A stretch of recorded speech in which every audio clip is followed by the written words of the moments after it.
Have you ever seen like a picture or maybe a video of a huge iceberg just, floating out there in the ocean? Oh, yeah, they're massive. Right. And what you see sticking out of the water, it looks enormous. But here's the wild part. There's way more underneath. Exactly.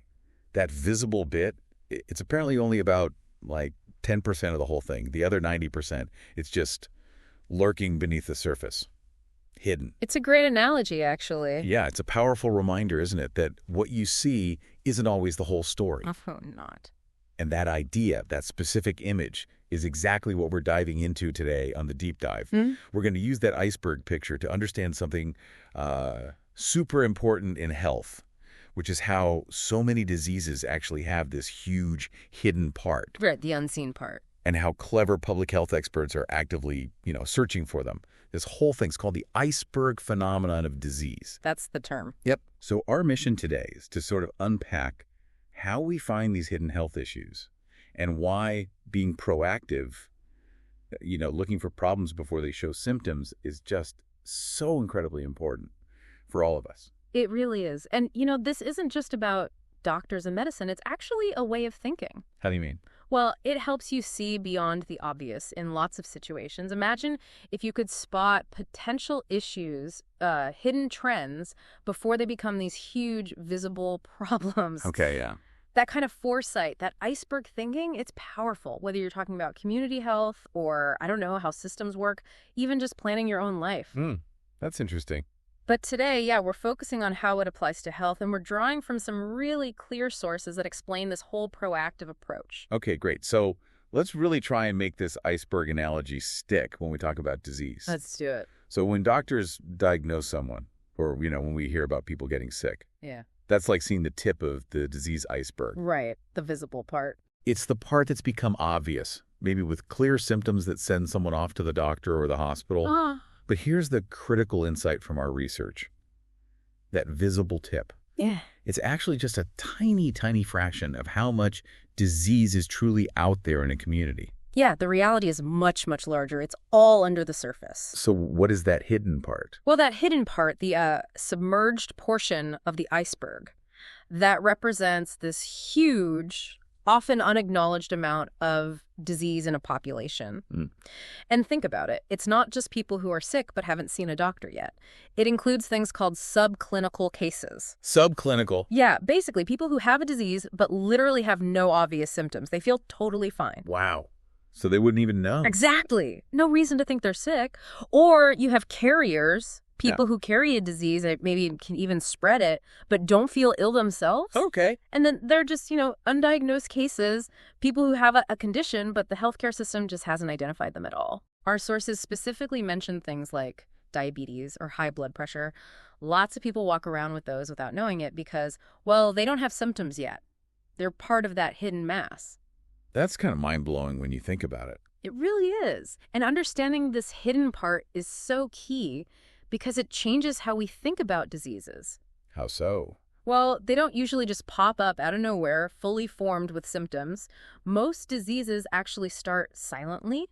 They develop slowly, beneath the surface before they become obvious. Oh. And that's why one of the biggest challenges for modern preventive medicine is actually finding and controlling this unrecognized disease out in the community. So trying to catch it earlier. Exactly. Trying to step in and make a difference long before someone actually ends up really sick or in a hospital. Okay, this is where it gets really strategic then. If there's this enormous hidden part of the disease iceberg, how on earth do we find it? Yeah, good question. How do we look beneath that surface, past the obvious symptoms to see what's really going on? Well, that leads us right to a really crucial tool in public health. It's called screening. Screening. Okay. Tell me more. Like, what is that exactly? Think about it this way. Are you trying to prevent a problem, like a fire? Yeah. Do you wait for the fire to actually start before you install smoke detectors? No, of course not. You put them in beforehand, proactively. Exactly. Screening is like those smoke detectors, but for your health. Ah, I get it. It's the active search for disease among people who seem perfectly healthy.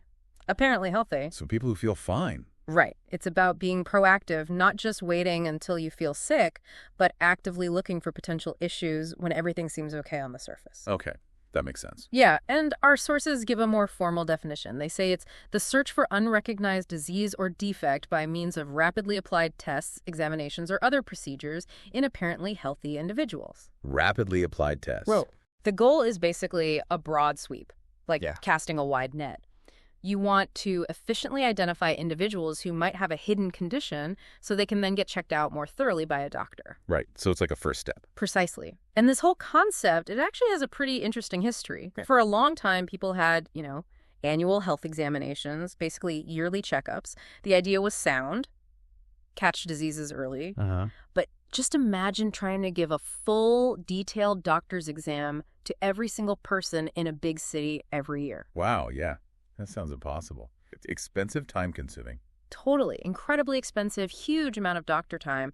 So to try and make early detection more accessible, for large numbers of people, without breaking the bank or tying up all the doctors, a new approach developed. Okay. And this involved training technicians to run simple, pretty inexpensive lab tests or do basic measurements. So not necessarily the doctor doing the first test. Right. This way, doctors could focus their really valuable time on making the actual diagnoses and planning treatments for those who needed it. This shift, that was really the beginning of modern screening programs as we know them. That's actually a really smart innovation when you think about it. It really was practical. And our information mentions that those early screening programs often focused on specific big threats, right? Yeah. Like TB or syphilis. Yeah, exactly. Things that were major public health problems back then, or they'd target specific groups. Like who? Like pregnant women, antenatal mothers, or school children, or even people in certain jobs, occupational groups who might face particular health risks. Gotcha. And I guess now there are way more screening tests available. Oh, absolutely. Over time, the number has really grown. Today, screening is just fundamental. It's a core part of preventive care. Right. And a lot of people see it as just a natural expansion of our healthcare system, the focus shifting more towards keeping people healthy in the first place. Rather than just waiting to treat them once they're already sick. Exactly. And that really highlights some key differences between this kind of modern screening and those older, maybe more comprehensive health checkups. Okay, like what? Well, screening is designed to be widely applicable. You can use it for large groups of people efficiently. Makes sense. It's also relatively inexpensive, especially compared to a full diagnostic workup. Right. Cheaper tests. Yeah. And crucially, it requires very little of a doctor's direct time for the test itself. Like we said, trained technicians can often handle that part. So where does the doctor come in? The doctor's essential role comes in later, interpreting the results from the screening, deciding what the next step should be for that individual. Okay. So this brings us to something really important, something I think gets misunderstood a lot. What's that?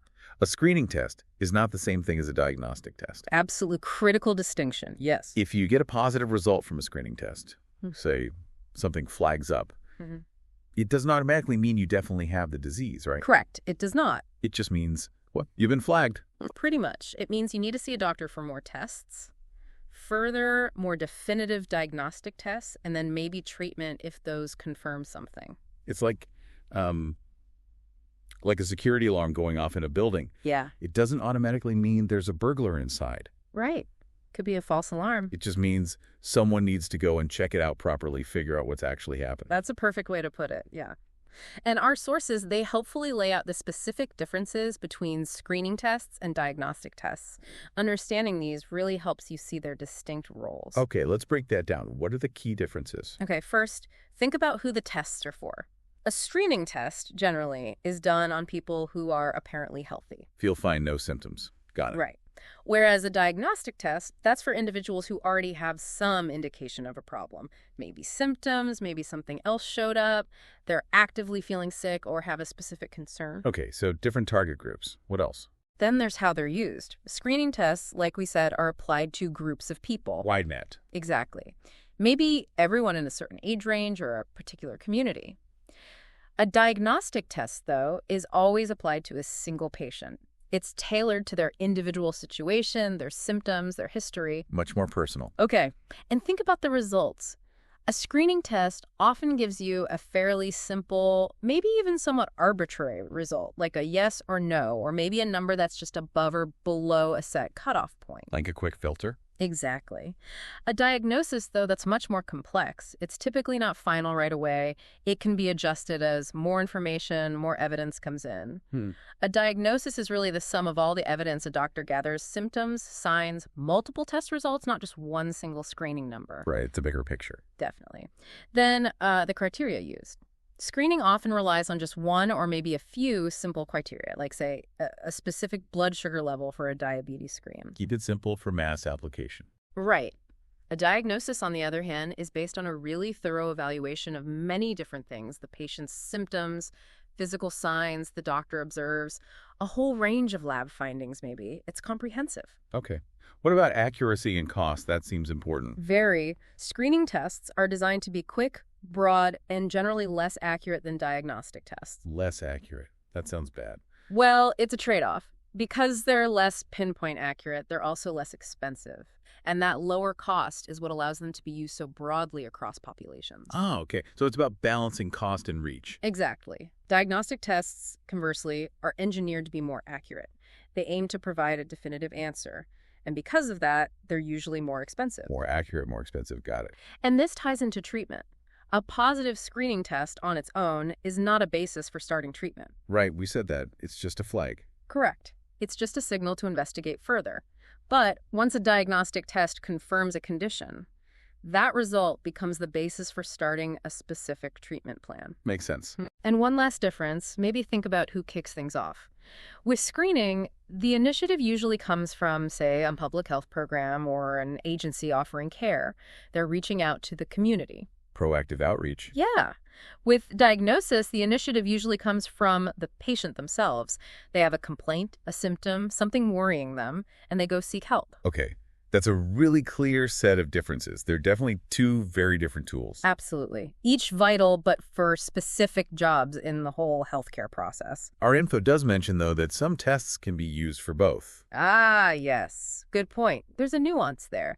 Some tests, maybe like certain blood tests for anemia or a glucose tolerance test for diabetes, depending on the situation, they can be used either as a screening tool or as part of a diagnostic workup. So it depends on the context. Exactly. But the main takeaway really is that screening and diagnosis aren't like competing concepts. They just serve different purposes, use different criteria. They're different gears, you could say, working together in the big healthcare machine. Different gears. I like that. Okay, now let's talk about something really powerful that screening can offer. Something called lead time. Yes. Lead time. Crucial concept. What is it? It sounds like getting a head start. That's exactly what it is. Think of it like getting a huge head start in a race, but the race is against a disease. Okay. It's about gaining an advantage, basically. Getting a precious period of extra time that can potentially make all the difference in the outcome. How does screening give you that? Well, our sources explain that screening isn't particularly useful for diseases that kind of announce themselves immediately. You know, if the onset is instantly obvious, you know you're sick right away. Yeah, no hidden part then. Right. There's not much benefit in screening for that. Instead, these detection programs should focus on conditions where there's a significant time lag. Like a time lag between what and what? Between when the disease actually starts in your body, often silently, and when it typically gets diagnosed, usually because symptoms finally appear. Okay, so there's a window. Exactly, a window. Let's imagine a timeline in your head. Okay. At the very beginning, you have disease onset. That's when the disease actually begins developing. It could be totally silent. Got it. Starting point. Then, further along the timeline, there's the first possible detection. This is the earliest moment that a screening test could potentially find the disease. Earliest possible catch. Okay. Now, even further down the line, there's a really crucial point. It's called the final critical point. Final critical point. Right. Sounds important. It is. This is a specific moment in the disease's progression where, if it goes beyond this point, treatment might no longer be successful. Or maybe permanent damage has already been done. It's a point of no return, in a way. Oh, wow. Okay. And then finally, usually after that critical point on the timeline is the usual time of diagnosis. That's when most people would typically find out they have the disease anyway, probably because symptoms force them to seek help. Okay, so onset. Earliest detection, critical point. Yeah. Usual diagnosis time. Got the timeline. Perfect. So lead time. That's the advantage screening gives you. It's the period between a diagnosis made early through screening. At that first possible detection point. Potentially, yes. Between that early detection and the diagnosis that would have happened later by usual means. Ah, It's the extra time you buy. Precisely. It's bonus time. And that extra time allows for potentially a much better outcome for the person because you can intervene, start treatment sooner, often before the disease has progressed too far, ideally before that final critical point. And this brings us to something you said, which feels super critical now. Early detection through screening. It only really matters, it only really helps if it happens before that final critical point. Absolutely. That's the crux of it. Because if you find a disease early, maybe through screening, but it's already past the point where treatment can be effective or the damage is already done, then the screening benefit is, well, much less, right? Significantly reduced, yes. It's like finding out your car's brakes have completely failed, but you're already halfway down a really steep hill. Oof. Yeah. The discovery came too late to really change the outcome. Exactly. Too late to effectively intervene. So what does this mean for designing screening programs? It means they really need to focus specifically on conditions where there's a long enough window Would go between the disease's silent onset and that final critical point.